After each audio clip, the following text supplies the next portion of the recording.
The first thing I did after being reborn was drag my girlfriend home to have a baby.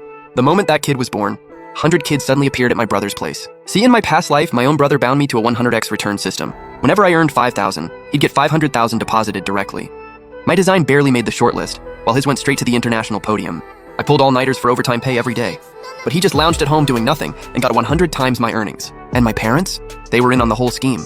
They put me down constantly, pushed me to work hard and find jobs. Also, Li Qiang could become successful without lifting a finger.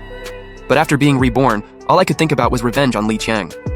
Time to let him taste 100x backlash. So I started with some bold experiments. I went and donated 800 cc of blood, held myself underwater until I almost suffocated, and cranked the shower up to 200 degrees. Ended up rolling around on the floor in agony, screaming in pain. But Li Qiang, totally fine. Even threw me the middle finger now and then. My cocky attitude vanished instantly. But I was full of questions. Was this 100x system one way only? It multiplies the good stuff for him. But the bad stuff stays with me? Xiaobo, drink your chicken soup. That's when my mom walked in with a bowl of chicken soup. Fake concern plastered all over her face.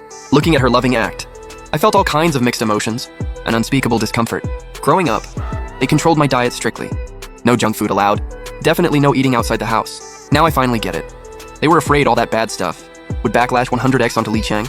Meanwhile, Li Qiang partied every night, played cards till dawn, always had cigarettes and booze in hand, and all that damage transferred to me. So I pushed down my anger, quietly finished the soup, picked up my phone, and called my boss right in front of them. I said calmly, "Boss, I need 3 days off, got some personal stuff to handle." Hung up and immediately ordered a ton of stuff on a delivery app. Before they could react, the delivery guy showed up with a massive haul. A huge case of liquor, 100 cartons of cigarettes, and 100 packs of betel nut. I ignored their shocked faces, grabbed everything and took it to my room. Then I lit up 10 cigarettes at once, took a huge drag with them all in my mouth, then chugged half a bottle of liquor. Finally grabbed a handful of betel nut and shoved it in my mouth, chewing hard. The release after decades of holding back hit me so hard it was indescribably good. The liquor burned down my throat, setting my esophagus and stomach on fire. My face turned bright red instantly. The veins in my temples were pounding. Pure satisfaction from the bottom of my heart. Then I locked my door, turned on my computer and gamed all night. My parents knocking outside got more and more frantic. Finally, they kicked the door open with a bang. My dad's face turned purple with rage. He slapped me hard. "Are you insane?" My mom grabbed the cigarettes and booze, screaming that I can't trash my body like this. Then they confiscated everything. But that wasn't enough. They snapped every cigarette one by one and poured all the liquor down the drain. My dad was shaking with rage, pointing at my face and yelling, asking if I was possessed or something. Said I needed to go get my stomach pumped immediately. My mom clutched her chest in disgust, saying I must be possessed. What a disgrace. How could someone like me be a son of the Li family? Looking at them, looking like they wanted to eat me alive. I laughed coldly inside. Suddenly, it all clicked. I finally figured out the rules of this 100x return system. I couldn't help but scoff out loud. My parents thought I'd drunk myself stupid. The disgust in their eyes intensified. I said calmly, "Yeah, I don't deserve it because I'm not even your real son. Li Qiang is." The moment those words left my mouth, my parents completely lost it. They couldn't say a word for the longest time. My mom snapped out of it, telling me to stop talking nonsense. They just care about me. They'd never cut ties with me. I just laughed coldly and warned them, "Your precious son better pray for himself." Before they could say anything else, I grabbed my stuff and headed out. But right at the door, I ran into Li Qiang wobbling around.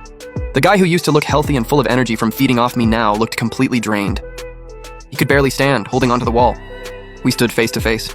I could clearly smell the booze, smoke, and betel nut coming off him, just as I suspected, and even better than I expected. Turns out the 100x system they bound me to had nothing to do with whether it's good or bad. The key was whether my brain was in an excited state. Before, donating blood, drowning, scalding showers, I was full of anger and hatred. Zero excitement. So the damage couldn't transfer to Li Qiang.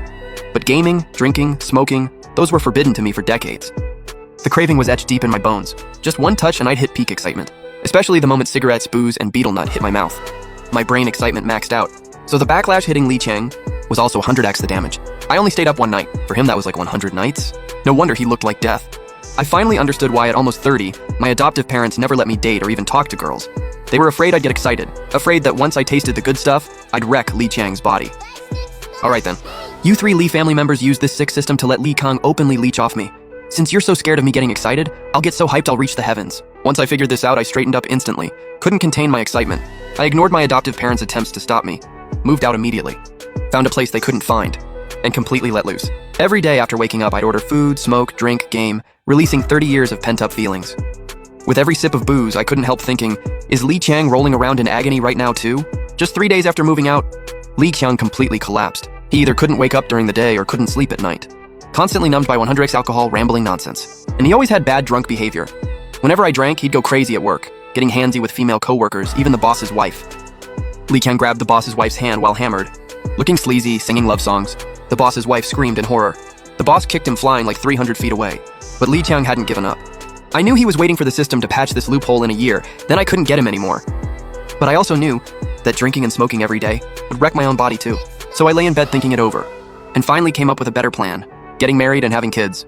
I'm a 29-year-old guy. Getting married and having kids is totally normal. And the excitement from that, way more intense than drinking or smoking. So I jumped right on it. Called up Xiao Mei, my high school deskmate who had a crush on me. Xiao Mei, it's Li Bo. If you're single, would you marry me?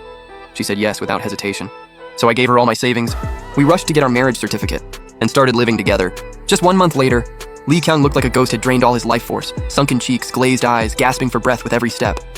At work, his hands shook so bad the keyboard rattled like thunder.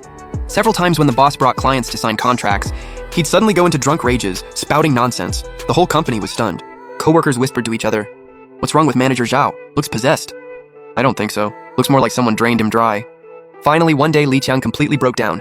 He somehow found out where I lived and came to my door, leaning against the doorframe, face pale as death, his voice dripping with unprecedented flattery. "Little bro, ever since you moved out, I've been worried about you. I know you found out you were adopted after that fight with mom and dad, but please believe me. We all treat you like family. I've always seen you as my real brother." Looking at his pathetic two-faced act, I felt instant joy inside. Li Qiang bullied me since we were kids, and always looked down on me as we grew up. Now he's actually backing down. Looks like I've really got him by the balls. But how could I soften up? Over a few nice words? After all, my plan has just begun.